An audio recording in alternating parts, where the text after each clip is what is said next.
English आपको जीनी है, English आपको देखनी है, आपको सुननी है, आपको गानी है, आपको बोलनी है, इंग्लिश आपको जीनी है, ठीक है? इतनी ईज़ी हो जाएगी ना आपके लिए इंग्लिश अगर आप ये सब चीज़ें करोगे। बस कंसिस्टेंसी और 2-3 चीज़ें जो मैंने आपको बताई हैं, जो आपको ऑलरेडी पता है, पर कर नहीं रहे क्योंकि हमें डर लगता है। Hi guys, I am Karishma, welcome back to my YouTube channel. कैसे हो आप लोग? आई होप आप लोग सब बहुत अच्छे हो। और फेस्टिवल सीजन आ गया है, Diwali is around the corner, तो आई नो बहुत से लोग अपने घर जा रहे होंगे, तो पढ़ाई में कुछ ना कुछ डिस्टर्बेंसेस आ रहे होंगे, बट हमें पढ़ाई छोड़नी नहीं है बिल्कुल भी। इसीलिए मैं ये वीडियो लेकर आई हूँ, क्योंकि ये वीडियो मोस्ट रिक्वेस्टेड होता है। सबको इंग्लिश में प्रॉब्लम है। आपको ऐसा लग सकता है कि करिश्मा को तो इंग्लिश में कभी कोई प्रॉब्लम नहीं आएगी, बट मेरी भी एक अपनी जर्नी रही है, जहां मैंने फर्स्ट टाइम जब मैंने कोई एग्जाम अटेम्प्ट किया था, I scored 11 marks. Can you believe that? 11 number 30 में से। और कहाँ मैं बात करती हूँ, आपकी 25 से कम तो आने ही नहीं चाहिए। And I scored 30 as well, 30 out of 30 in IBPS PO 2020। तो वो जर्नी कैसी रही है, मैंने क्या क्या चीजें की हैं। देखो, आपकी इंग्लिश भी अच्छी हो सकती है, बहुत डुएबल है यार, लेकिन प्रॉब्लम क्या है, हमारे अंदर ना फियर है। हम उन चीज़ों पे काम नहीं करते, हमें पता है हमें क्या करना है। आज मैं आपके साथ जो जो चीज़ें बताऊंगी ना, आपको मोस्टली उसमें से आप मान लो कि 50-60% चीज़ें आपको ऑलरेडी पता है, पर क्या आप वो कर रहे हो? आपको ये चीज़ इस वीडियो के एंड तक खुद से पूछनी है कि क्या जो करिश्मा ने बताया है वो हमने किया है और हमें पता है, और हमने नहीं किया है तो क्यों नहीं किया। और वो फियर, आज हम वो फियर रिड्यूस करेंगे, और आपको अपने आप को ट्रैक करना है। आप जो मैं आपको चीज़ें बता रही हूँ, बस आपको उतनी चीज़ें करनी है। आपकी इंग्लिश में इंप्रूवमेंट आपको 1 महीने के अंदर अंदर, कंसिस्टेंट अगर आप रहोगे ना, आपको जब भी कोई डाउट आता है, आपके स्कोर बढ़ते हैं। देखो, खुद को ना मोटिवेटेड रखना पड़ेगा आपको। जब भी आपका स्कोर बढ़ रहा है ना, या फिर ऐसा लग रहा है आपको कि हाँ ये चीज़ करिश्मा ने बताई थी और वो चीज़ हुई, आप मेरे टेलीग्राम का लिंक मैं आपको डिस्क्रिप्शन में दूंगी, वहां जाके मुझे टैग करो, ठीक है? ग्रुप में डालो, मुझे टैग करो। आई विल ऑल्सो नो कि हाँ आपको क्या प्रॉब्लम्स आ रही है, या क्या आपकी सक्सेस हो रही है, या फिर कितना आपको इंप्रूवमेंट मिल रहा है, ठीक है? तो सारी चीज़ों के बारे में आज बात करते हैं, और चलिए वीडियो शुरू करते हैं। तो देखो, वीडियो शुरू कर रहे हैं ना, तो आप खुद से भी एक सवाल पूछो कि आपने इंग्लिश में अब तक जो किया है, क्या वो सही किया है? और अगर वो सही किया है तो क्या आपके लिए वर्क किया है कि नहीं किया है? ये 2 चीज़ें अगर आप अपने आप से पूछोगे, और आपको जो आंसर्स मिलेंगे, उन आंसर्स को अलग हटा के आपको जो मैं बता रही हूँ वो चीज़ें हम आपको फॉलो कर देखनी है, क्योंकि आपके लिए जो आपकी स्ट्रैटेजी है, अगर आप ये वीडियो देख रहे हो तो आपके लिए स्ट्रैटेजी वर्क नहीं कर रही है। तो आप मेरी बात मान के देखो, ठीक है? सबसे पहली चीज़ तो आपको लगेगा कि ये तो बहुत क्लीशे है पहली चीज़, लेकिन सबसे ज़्यादा वर्क करती है, वो है रीडिंग। आप एक बात समझो, इंग्लिश क्या है? इंग्लिश एक लैंग्वेज है। आप जितना उसको कंज्यूम करोगे, वो होता है ना, I can read in English, walk in English, talk in English, पता नहीं वो क्या बहुत ही फेमस डायलॉग है। आपको वो करना है, आपको इंग्लिश जीनी है। जब आप ये सीख जाओगे ना कि आपको इंग्लिश जीनी है, जब आप इंग्लिश दिमाग में, आप ऐसा नहीं कि आप हिंदी में सोच रहे हो फिर आप इंग्लिश में कन्वर्ट कर रहे हो, आप सोच भी इंग्लिश में पाओगे, आप बोल भी इंग्लिश में पाओगे, तब आप एक्चुअली में इंप्रूव कर पाओगे। तो वो कब होगा? जब आप रीडिंग करोगे। कैसे रीडिंग करनी है? क्या हमें हिंदू पढ़ना जरूरी है? बिल्कुल भी नहीं। हिंदू पढ़ना बिल्कुल ज़रूरी नहीं है। हिंदू हम इसलिए पढ़ते हैं क्योंकि वो हमारी वोकैब ठीक करता है, वो हमारी इंग्लिश ठीक करता है, वो हमारे टेंसेस ठीक करता है, वो हमें बहुत हेल्प करता है। क्योंकि बहुत बार ऐसा होता है कि हमने जो आर्टिकल पढ़ा वो कि सेम RC हमारे एग्जाम में देखने को मिल गया। इसीलिए हिंदू अमंग बैंकिंग एस्पिरेंट्स बहुत ही ज़्यादा फेमस न्यूज़पेपर है। लेकिन ज़रूरी नहीं है कि आप वो पढ़ो, आप बिल्कुल बेसिक से शुरू करो।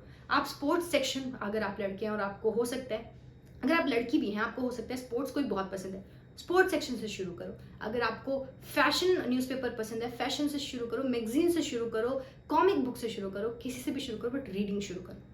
और उसका सबसे बेस्ट तरीका है कि जब आप रीडिंग करते हो ना, आप बेशक 20 लाइन्स पढ़ो, लेकिन उन 20 लाइन्स को कम से कम 10 बार पढ़ो। आपको वो जो सेंटेंसेस है ना, उसकी फ्रेमिंग समझ में आनी चाहिए, आपको पता होना चाहिए सब्जेक्ट क्या है, वर्ब क्या है, ऑब्जेक्ट्स क्या है, आपको दिखनी चाहिए इंग्लिश। जब आपको इंग्लिश दिखनी से शुरू हो जाएगी ना, तब आपको इंग्लिश समझ आनी शुरू हो जाएगी। कोई चीज़ वीक है या स्ट्रॉन्ग है, हमें कैसे पता चलता है? आपको अपनी वीक और स्ट्रेंथ आपको देखनी है, तो आप प्रैक्टिस करोगे, आप मॉक टेस्ट दोगे, सेक्शनल टेस्ट दोगे, ठीक है? ज़्यादा से ज़्यादा प्रैक्टिस करोगे, रोज क्विजेस दोगे। तो उसके लिए मैंने आपको एक मॉक टेस्ट का लिंक डिस्क्रिप्शन में दिया है। अभी SBI clerk and SBI PO आ रहा है हमारा एग्जाम, तो उसके लिए आप ये प्रिपेयर कर सकते हो। आप मॉक टेस्ट जाके दो, और उसके बाद अपने इंग्लिश में स्कोर जब एनालाइज करोगे, तो आप देखो कि आपकी एरर्स कहाँ कहाँ हो रही हैं और किस चीज़ पे आपको काम करना है। उसके बाद आप काम करना शुरू करो। पहले खुद की स्ट्रेंथ और वीकनेसेस ऑलरेडी एनालाइज करो, और फिर अपनी वीकनेसेस पर ज़्यादा काम करो और अपनी स्ट्रेंथ्स पे उससे थोड़ा कम। 3 मेजर चीज़ें हैं इंग्लिश में जो आपको प्रॉब्लम देती हैं, उनके बारे में बात करते हैं। एक है आपका आरसी, दूसरे हैं आपके पैराजम्बल्स जो कि सबको प्रॉब्लम देते हैं और मैं इसका बेस्ट सोल्यूशन आपको बताऊंगी, और तीसरी चीज़ है हमारी ग्रामर, और ग्रामर के साथ साथ एरर डिटेक्शंस कि हमें वो कैसे देखनी है। तो सबसे पहले हम आरसीएस के बारे में बात करते हैं। देखो, हम एस्पिरेंट्स के लिए क्या ज़रूरी है, हम एस्पिरेंट्स के लिए ज़रूरी है टाइम सेव करना। अगर हमें कोई बता देना कि ये टाइम इतना तुम बचा सकते हो, तो हम फटाफट उस चीज़ के पीछे भागते हैं। तो अगर आपको अपने आरसी में अपना टाइम रिड्यूस करना है, तो जो ट्रेडिशनल मेथड है ना, वो छोड़ दो। अब इसका एग्जाम्पल मैं आपको देती हूँ। मैं कभी नहीं मानती थी कि उस मेथड से स्पीड सुधर सकती है, क्योंकि मुझे ऐसा लगता था कि यार जो चीज़ मैं हमेशा मैं बचपन से करती हुई आ रही हूँ, स्कूल में भी आरसीज आते थे, मैं वहाँ से करती आ रही हूँ, तो ऐसा क्या हो जाएगा कि कोई कहेगा कि नहीं इससे तुम्हारा टाइम रिड्यूस होगा, और हो जाएगा।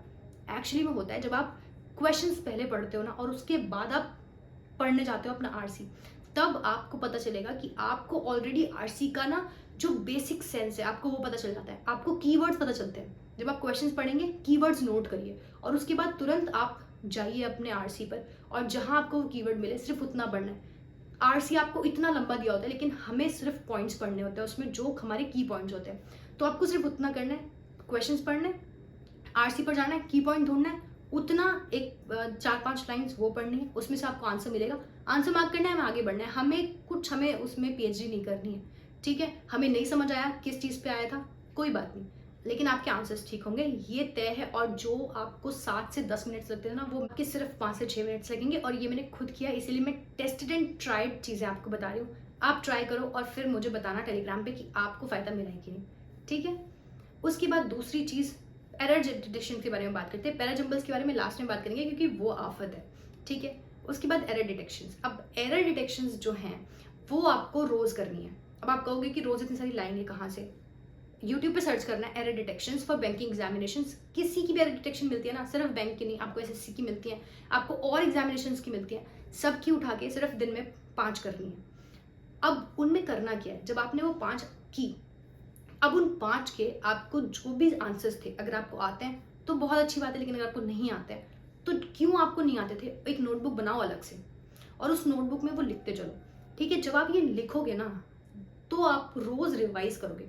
और मैं आपको बता रही हूँ, 10-15 दिन एक्सरसाइज कर लो, उसके बाद ना आपके रूल्स रिपीट होते हैं, एरर डिटेक्शंस रिपीट होते हैं, और इतने एरर डिटेक्शंस आप 5-5 करके कर लोगे ना, कि उसके बाद एग्जाम में कुछ भी ऐसा नहीं होगा जो नहीं आएगा। और एरर डिटेक्शन इतने बेस्ट होते हैं, आपने जो भी ग्रामर पढ़ा होगा ना अब तक, आपका सारा रिवाइज करा देंगे वो, क्योंकि वही रूल्स हैं यार, 150-200 बार वही रूल्स आ रहे हैं, वही रूल्स आ रहे हैं, कुछ भी अलग नहीं आए। उसके बाद आते हैं पैराजम्बल्स पे, जो सबको परेशान करते हैं और जो मुझे भी परेशान करता है। देखो, इसका सबसे बेस्ट सोल्यूशन है एरर, और ये ना बात अपने दिमाग में बिठा लेना, जो शायद आपको पता भी है पर हम कर नहीं रहे हैं, वो ये, पैराजम्बल्स प्रैक्टिस करो, लेकिन सिर्फ घर पे। एग्जाम में ये सोच के नहीं जाना है कि अगर पैराजम्बल आएगा तो हमें अटेम्प्ट करना है। हम 5 नंबर गवा देंगे बजाय इसके कि हम नेगेटिव उठाकर लेके जाएं। और आप शायद आपको ये बात बुरी लगेगी, आपको लगेगा 5 नंबर इतने बड़े होते हैं, पर मैंने न जाने कितनी बार किया है, इतने सारे प्रीलिम्स एग्जामिनेशंस दिए और सब क्लियर किए हैं मैंने, और सब में बहुत अच्छा स्कोर किया है, लेकिन फिर भी मैंने पैराजम्बल्स छोड़ा है। अब ऐसा नहीं है कि आपको सारे 5 क्वेश्चन आते हैं, 5 के 5 छोड़ने, आपको पता चल जाता है कुछ ना, स्टार्टिंग कैसे होगी पैराजम्बल की आपको पता चल जाता है, तो आपको फर्स्ट पता चल जाएगा, आपको शायद लास्ट वाले पता चल जाएगा, बीच के डिस्टर्ब करते हैं, ठीक है, तो उनको आपको देखते हैं स्किप करना है। लेकिन अगर वो वाले पैराजम्बल आते हैं ना, जो एक सेंटेंस है उसमें 5 सेगमेंट्स आपको दिए होते हैं, तो वो बहुत ईजी होते हैं, आप उनको फटाफट कर लो। लेकिन अगर ऐसा पैराजम्बल आया जहाँ आपको 5 सेंटेंसेस दिए और आपको पूरा पैराग्राफ बनाना है, यार वो बहुत मुश्किल होता है, तो उसमें टाइम वेस्ट हमें नहीं करना है, ठीक है। फिर आपके जो फिलर्स होते हैं और आपकी और जितने भी टॉपिक्स आते हैं इंग्लिश में, वो सब आपकी रीडिंग कॉम्प्रिहेंशन जैसे होते हैं और आपकी ग्रामर बेस्ड होते हैं। तो मेनली जो इंग्लिश है, it comprises of RCs, it comprises of error detections and it comprises of parajumbles. अगर आपने ये सब चीज़ें अच्छी पकड़ बना ली, तो आपकी जितनी भी सारी और चीज़ें हैं, चाहे आपके फिलर्स हैं, मैचिंग्स हैं, वो सब आपके ऐसे हो जाएंगे। एक और एक्सरसाइज है जो आपको करनी है, और वो है वर्ड्स लिखने हैं। अब वो कैब इंपॉर्टेंट है, आपको पता है। वो कैब आपको सिर्फ ना इसी चीज़ में फ़ायदा नहीं करता, जब आप इंटरव्यूज़ में जाते हो, जब आप जीडी डिस्कशंस में जाओगे, आपके पास एक अच्छा वो कैब है, आपका इंप्रेशन भी अच्छा बनता है, ठीक है, और आपको इन जनरल कॉन्फिडेंस भी मिलता है, ठीक है। तो आपको क्या करना है, आपको जब भी आप कुछ चीज़ पढ़ रहे हो, आपको ऐसा तो होगा हर दिन आपको एक तो वो कैब तो ऐसा होगा जो आपको नहीं मिलेगी, उसको आपको जो इंपॉर्टेंट लगती है ना, उसको एक पेपर लो। मैंने ये पहले भी आपको बताया, मैं फिर से बता रही हूँ, जो मैं करती थी, पेपर लो, उस पर लिखो, और वो पेपर ना इतना एक्सेसिबल होना चाहिए ना आपको कि हमेशा वो एक्सपोज रहे टू योर आईज, हमेशा आपको दिखता रहे, जब आप उसको देखते रहोगे, वो पेपर आपने पेस्ट कर दिया, अगली बार आप जब कुछ चीज़ पढ़ोगे, आपको नया वर्ड मिला, उसी पेपर पे लिख दो नीचे। लिखते जाओ जब तक वो पेपर आपका भर नहीं जाता, और उसे रोज़ देखते रहो, बस देखते रहो। वही बात है, इंग्लिश आपको जीनी है, इंग्लिश आपको देखनी है, आपको सुननी है, आपको गानी है, आपको बोलनी है, इंग्लिश आपको जीनी है, ठीक है? इतनी ईज़ी हो जाएगी ना आपके लिए इंग्लिश, अगर आप ये सब चीज़ें करोगे। बस कंसिस्टेंसी और 2-3 चीज़ें जो मैंने आपको बताई हैं, जो आपको ऑलरेडी पता है, पर कर नहीं रहे क्योंकि हमें डर लगता है। तो बस ये चीज़ें आप करो, 25 प्लस आपके आराम से आएँगे, दौड़ के आएँगे, ठीक है? अगर मैंने की है, मैंने अपनी इंग्लिश पे काम किया है, लेकिन मैंने वो काम शुरू कर दिया था 8-9 स्टैंडर्ड से। लेकिन आपके पास अभी भी टाइम है, ऐसी कोई तोड़ इंग्लिश नहीं आ रही है। बेसिक इंग्लिश है, ग्रामर अगर आ गई, रीडिंग आ गई, तो इंग्लिश हो जाएगी, ठीक है? तो ये चीज़ें आप ट्राई करके देखो।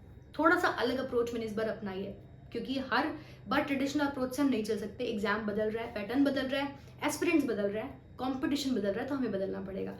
तो चलो, ये वीडियो अगर आपको पसंद आती है, इस तरह की और आपको वीडियोस देखनी है, तो चैनल सब्सक्राइब ज़रूर करना, बेल नोटिफिकेशन ऑन कर देना, और सब्सक्राइब करोगे ना तो थोड़ी मोटिवेशन मिलती है। तो please consider subscribing, and I'll see you all very, very soon in my next coming videos. And take care. Bye bye.